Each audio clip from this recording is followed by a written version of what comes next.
Friends, today I will teach you a topic called decision making. It is asked in the ZAT exam. ZAT is an exam which is just like CAT. The scores of ZAT are accepted by top B schools of the country, including XLRI Jamshedpur, XIM Bhubaneswar, and of course GIM Goa. I am sure most of you have understood why I have put in GIM Goa as a top college in the country, because yours truly is a GIM alumni. Anyway, so what is decision making? Basically, it is just like reading comprehension. You will get a caselet or data in the form of some statements, and there are questions based on that.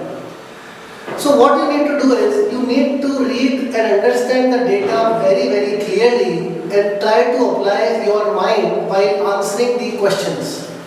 The question will be, if you are the managing director, what decision you will take given these circumstances, something like that. So you need to understand the data, you need to understand the caselet, and more importantly, you need to read and understand the options very clearly. In my experience, the decision-making section is very scoring, and the options form an integral part of the question. Instead of, say, choosing the correct answer, I will say it is all about rejecting the wrong options. Well, friends, we'll of course do the questions when we'll understand this better, but I have seen so many questions wherein the options, most of the options are very redundant, or they talk about extremes, and therefore we can easily eliminate them. So in my judgment, we should go for those options which are in between kinds, and based on that, let's say 2 out of 5, then we should apply our mind. So when we take the questions, the things will become clear. Friends, let's get going. So first, it's a caselet of 2 questions. Saral company is operating in 7 northeastern states of the country.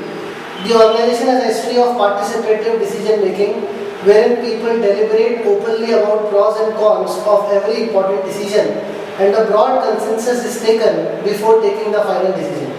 In Saral company, every employee gets a salary proportional to the sales achieved. A new general manager joined during the beginning of this month and challenged the organization's sole focus on sales to determine salaries. He urged the top management to include 2 more additional parameters in determining the salaries of the employees.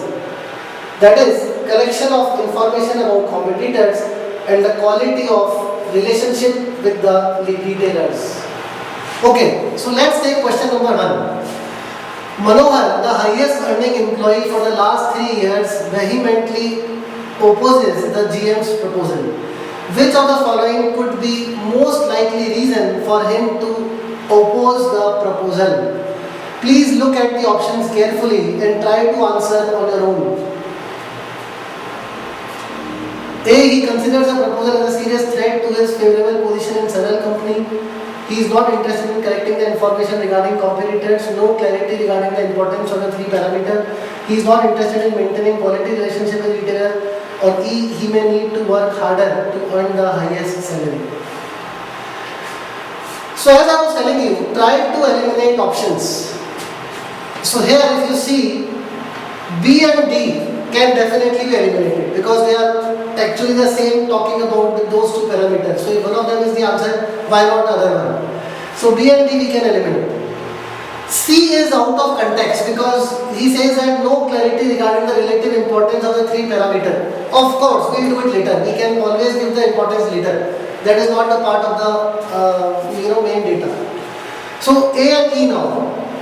If you look at A, he considers the proposal as a serious threat to his favorable position in Saral company. Now this is ambiguous. What do you mean by favorable position? There is no clarity, there is no talk of favorable position. Now look at E. E is directly talking about the main reason for him to oppose. He may need to work harder to earn the highest salary. This is actually the main reason, that because of which he will oppose the proposal given by the general manager. And this is the essence of data decision making. that you need to take the options, you need to eliminate the options, and then you need to apply your mind and get to the correct answer. So all these questions which I am taking are previous ZAT paper. This is ZAT 2012. Let's take another one. In the same series, second question. Second question. The top management of Saral company refused to implement the proposal of new GM from the beginning of next month. Which of the following would be the most justified reason for the management's refusal? So again friends, look at the options very carefully. First, to ensure that no manager will get credit for a major change soon after joining. B, to avoid attracting criticism for their failure to implement a similar scheme. C, his past experience is limited to 7 Northeast states only. D, the GM is new to the organization and he would require some time to implement the new plan. And E, the top management would need time to deliberate and get consensus. So which of the following could be the justified reason for the management's refusal? The top management refused to implement the proposal of the general manager. So again, if you look at A option, to ensure that no manager will get credit for a major change soon after joining. It is not the correct answer for sure, because that is what organization is basically for. You just can't refute this logic saying that the person is new and he will get the credit. B, to avoid attracting criticism for their failure to implement a similar scheme. This is stupid logic. I mean, if you go by this logic, what is basically saying is that in corporate world you should not try to do anything new at any point in time, because whenever you have done new, you are bound to fail. This is, obviously incorrect logic. C, his past experience is limited to 7 Northeast states only. So here we are talking about that only. So again, this is not the correct answer. D, the GM is new to the organization and he would require some time to implement the new plan. It is the most obvious answer, but it is also wrong. Because if you see clearly, the GM does not implement the plan. It is only the management who implements the plan. GM has just proposed, if you see, read carefully. So this is a trap. E is the correct answer. If you see, the top management would need time to deliberate and get the consensus. Because in the passage it was told that in the beginning of the month, the GM suggested something. And in just 1 month time, the management was not able to take the decision of implementation, whether the policy, the suggestion given by the GM was correct or not. So this is the correct option, that the top management would need time to discuss and get consensus. Okay friends, next caselet. So again there are 2 questions. So let's read them. This is a letter to the chairman, dear Mr. Shailesh. At the December 3rd, 2011 meeting, it was decided that no 2 officers would hold positions on the same committee. It has recently come to my attention that both Chaitanya Rao and Ajit Singh will be serving in some capacity on the cultural committee, and both have been nominated for officer status.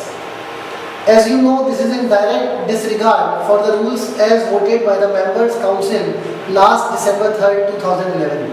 I would hope that sufficient action would be taken by the disciplinary committee, on which committee both of the above are members, so that this problem will be remedied. Sincerely, Arvind Singh. Let's take question number 3. Which of the following is an essential flaw that the writer of the letter overlooked? A. Rao and Ajit are already serving together on the disciplinary committee. B. The chairman has no power in the matter. C. The members' council cannot pass rules limiting members. D. Rao and Ajit are yet to be confirmed as officers.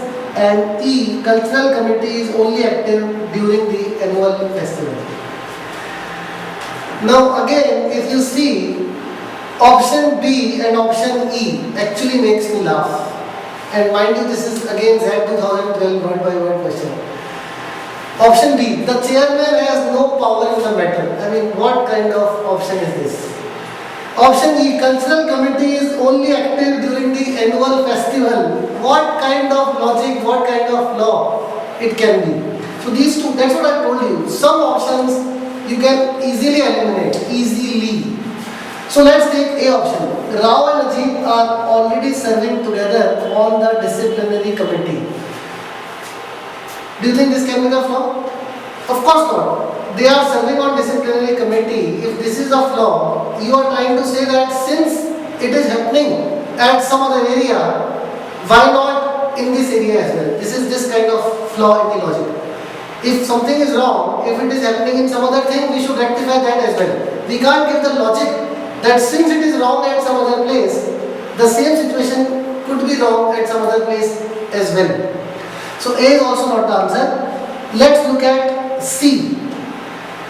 The members' council cannot pass rules limiting members.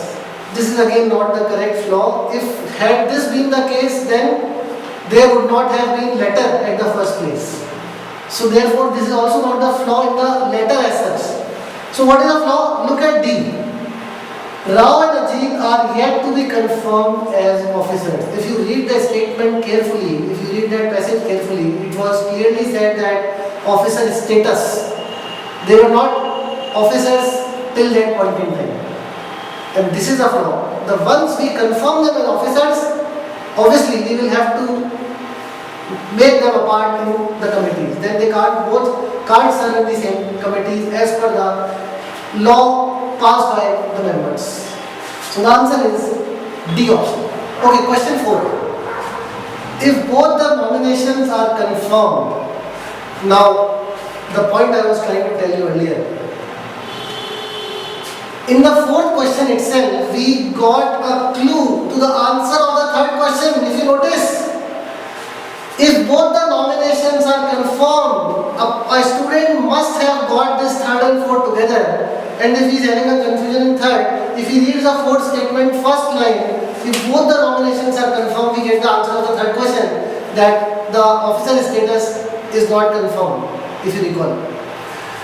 If both the nominations are confirmed, which of the following exhaustively and reasonably describes actions that may occur in the near future? A. Arvind resigns his membership. B. Either Rao or Ajit resigns his membership. Ajit resigns his committee post on the cultural committee. Rao resigns his position on the cultural committee. Either Rao or Ajit resigns his position from the cultural committee and the other resigns his position on the disciplinary committee. A very, very obvious and simple question. Again, A is a stupid option. Arvind has got nothing. Arvind was the person who wrote the letter. It is Rao and Ajit who were the officers. So A is a stupid option. B. Either Rao or Ajit resigns his membership. Which membership? Which committee? Cultural or disciplinary? So it is not given. C. Ajit resigns his committee post on the cultural committee. Why only cultural? Why not disciplinary? So again it's an ambiguous option. Similarly, D and C are same. Rao resigns his position on the cultural committee. Same logic. Therefore the answer is E, which is self-explanatory. Either Rao or Ajit resigns his position from the cultural committee. One of them will resign from cultural and the other will resign from disciplinary. So in both the committees there will be exactly one person remaining, and therefore since both are officers, there will be no two persons in the same committee continuing from there. So answer is E. Okay, let's take question number 5. It is, I think, a single question. Seema was a finance manager in a multinational corporation and felt that gender discrimination at the workplace hampered her career growth. Frustrated, she quit the job and started a company. While starting her company, Seema decided that she would have equal proportion of male and females. Over the next 6 years, Seema emerged as a very successful entrepreneur and expanded her business to 8 locations in the country.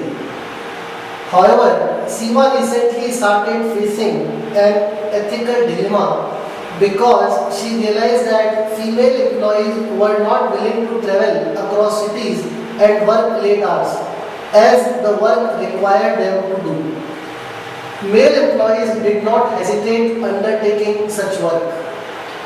Seema started to feel the pressure of reducing the proportion of female employees. On the other hand, she is aware that equal representation was one of the strongest reasons for her to have founded the company. So the question is, what should she do as a conscientious female entrepreneur? A. See if unwilling female employees could be given assignments which do not require travel and involve less overtime. B. Reduce the number of female employees as it is a business requirement. She should not let anything affect her business. C. Let the status quo continue. D. Henceforth hire only male employees.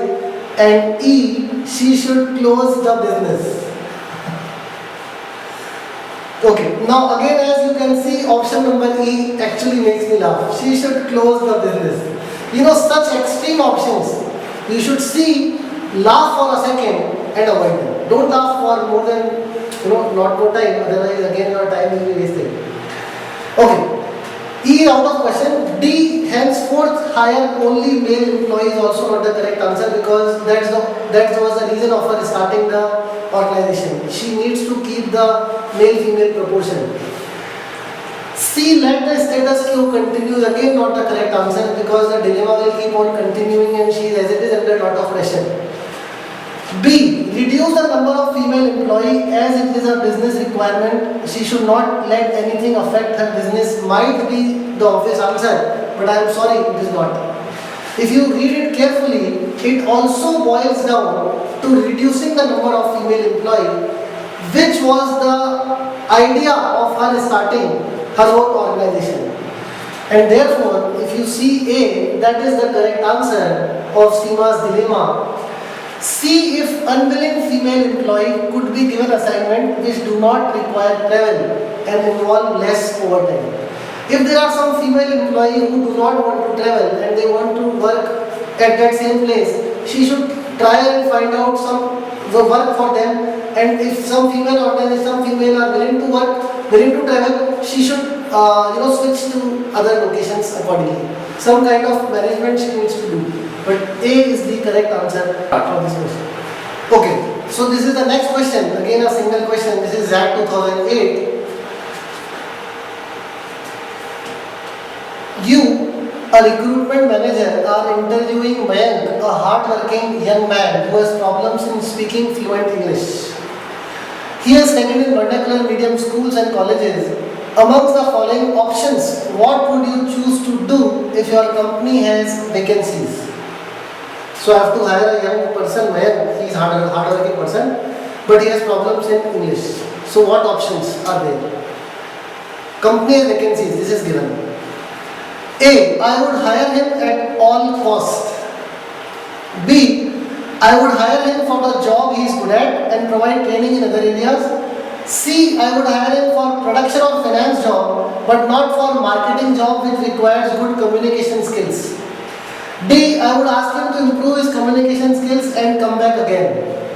And E, I would not hire him as he might be a burden on organization because of his poor communication skills. What decision you will take? So let us eliminate options, and I am sure you will definitely be able to eliminate option A. I would hire him at all costs. This is height of desperation, I think. Very extreme case. Then what? Then I think you can eliminate option number D. I would ask him to improve his communication skills and come back again. This is not a good logic. I mean, it's like saying, you do this, then, we'll be able to do that. Then where is the decision that you are able to take? You are just procrastinating things out there. You are not taking a healthy decision. Then what else? E, I would not hire him as he might be a burden on organization because of his poor communication skills. If you feel that employees are burden, then what are you doing as HR? And communication skills can never prove to be a burden. You can always train the people.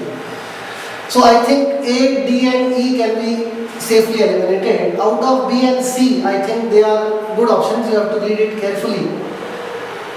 C option, I would hire him for production or finance job. Now this sounds good, but this is like taking or assuming too much, taking too much judgments rather which is given in the case.